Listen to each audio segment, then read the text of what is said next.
Rice సోదరులందరికీ నమస్తే అండి. నా పేరు వేమన్ రెడ్డి, మాది ఖమ్మం. ఇక్కడ కేసముద్ర దగ్గర కొత్తూరు అనే గ్రామంలో ఉన్నాం మనం. ఆ ఊళ్ళో మల్లేంద్రం సారు ఒక 3 ఎకరాల పొలానికి మన సెట్ స్టిమ్ రిచ్ ఇవ్వడం జరిగింది. ఎకరానికి డోస్ వచ్చేసి లీటర్ సెట్టు, 1/2 లీటర్ స్టిమ్ రిచ్ కలిపి చల్లటం జరిగింది. ఈరోజు ఇది చల్లి పోయిన 17వ తారీఖు చల్లాము. అంటే కరెక్ట్గా గురువారం, ఈరోజు గురువారమే కదా, కరెక్ట్గా 6 రోజులు అవుతుంది. ఈ రిజల్ట్ ఎలా ఉందనేది ఆ రైతు మాటలోనే తెలుసుకుందాం. సార్ చెప్పండి సార్.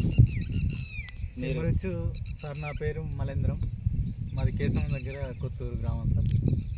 అయితే నేను ఈ స్టిమ్ రిచ్ సెట్ సార్ వాళ్ళు ఫోన్ చేసి చెప్పడం జరిగింది సార్. జరగటం వల్ల నేను సార్ కూడా చెప్పాను, సార్ ఏదున్నా కానీ నేను ఆర్గానికే చేస్తాను, ఫెర్టిలైజర్లో ఏమాత్రం కూడా నేను చల్లను సార్ అంటే, అదేవిధంగా సార్ కూడా ఇది చేసింది. ఇది మాత్రం నాటుగా సార్, ఇది మనకు వచ్చేసి ఏంది డ్రమ్ సీడ్, అంటే వడ్లు పోసి గుంజుకోపోతుంటే పడే గింజలు మొలిచినటువంటివి సార్. ఇప్పటికి ఇది వచ్చేసి 1 నెల రోజులు అవుతుంది సార్. అయితే స్టిమ్ రిచ్ అంతకుముందు మాన్యువల్ ఏంటి సార్, అది దాని పేరు ఫస్ట్లో మాన్యువల్ వేసింది సార్.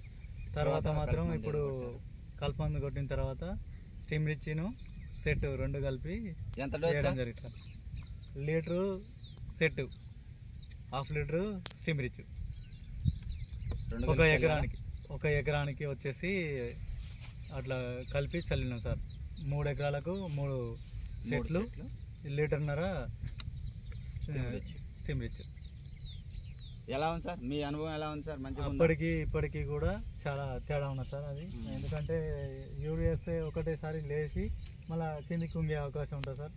అట్లా కాకుండా ఇది వేసినప్పటి కాంచెలు కూడా అది ఏ విధంగా ఉన్నదో అంతకంటే మంచి గ్రోతింగ్ వస్తుంది సార్. ఇప్పటి వరకు ఫెర్టిలైజర్ ఏం వాడలేదు సార్? ఏం వాడలేదు, మందు కూడా వాడలేదు. తర్వాత స్టిమ్ రిచ్ను సెట్ 2 కలిపి వేసినాం అంతే. ఇప్పటివరకు మళ్ళీ నెక్స్ట్ టైం కూడా స్టిమ్ రిచ్ను సెట్ స్ప్రే చేస్తే సరిపోతుంది అని చెప్పారు సార్. అదేవిధంగా చేద్దామని ఆలోచనలో ఉన్నారు. ఓకే సార్, రైస్ సోదరులందరూ ఇది గమనించుకొని ఈ రిజల్ట్ ఎలా ఉందని తెలుసుకొని మమ్మల్ని వివరాలు తెలుసుకుంటే మేము ఇంకా డీటెయిల్స్గా చెప్పడం జరిగింది. తర్వాత మీరు కూడా వాడి మంచి దిగుబడి పొందాలని ఆశిస్తున్నాం. రండి.